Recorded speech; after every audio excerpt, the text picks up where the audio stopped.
This video presentation will explore movement and physical activity and assign students to select a motor skill and provide information on it. With reference to that, the chosen skill is a squat. First and foremost, my name is Oscar Briggs, and this presentation has been designed to be informative and present viewers with a clear and distinguishable breakdown of the chosen skill. A squat is a compound motor exercise which primarily works the lower half of the body. It is a closed skill, meaning that it is not subject to changes from the environment or other conditions, that is if performed in the simplest and demonstrated format.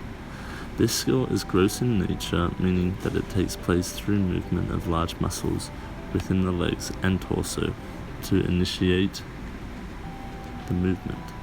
Moreover, the squat is considered discrete in its nature, as there is a clear and defined start and end point which can be identified if properly completed.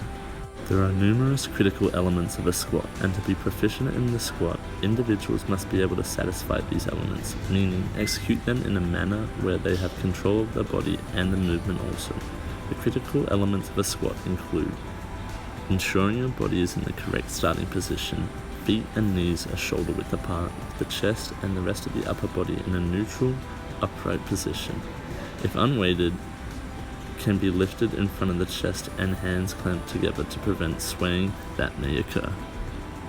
When attempting a squat, movement must always begin at the hips, with the initial movement pushing the hips behind you. In turn, ensure that majority of your weight is transferred onto your heels, and when pushing at the hips, keep your buttocks upright and engage the core so that any stress or additional weight cannot be forced upon the spine or lower back.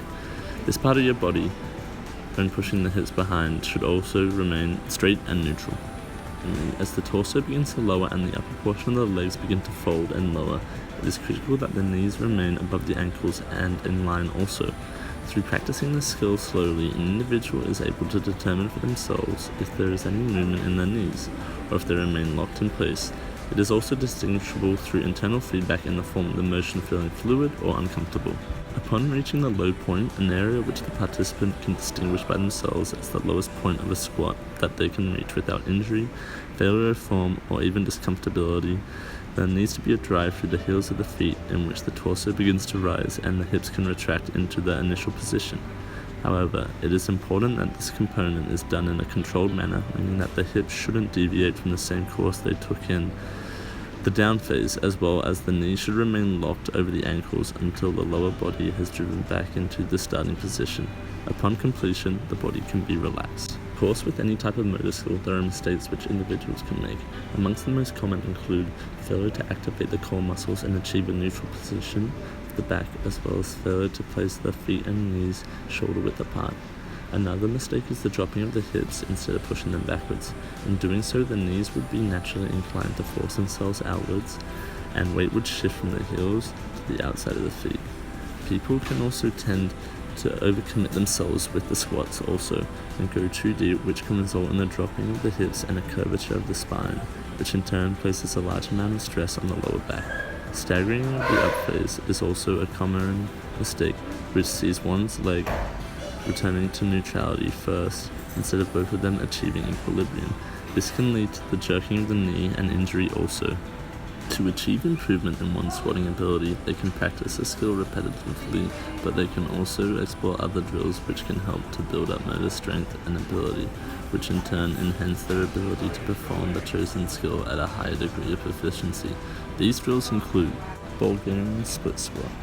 This helps strengthen the leg muscles, including the hamstrings, quadriceps, calves, muscles in and around the knee, and the hips also. In turn, this requires the core to work harder, improving balance, as only one knee is working at a time, whilst the other is in a staggered stance.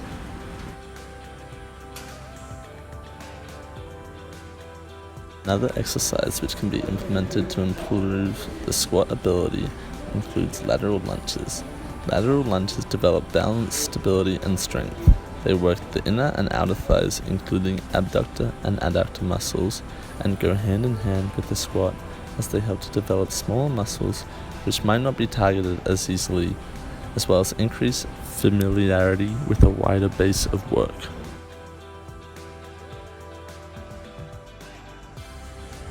Finally, one of my favorite drills to do to help improve my squat capabilities is a pistol squat. This exercise acts as a single leg squat and maximizes the workload for the body, with major importance on abdominal muscles as well as the quadriceps and smaller ones within and surrounding the knee.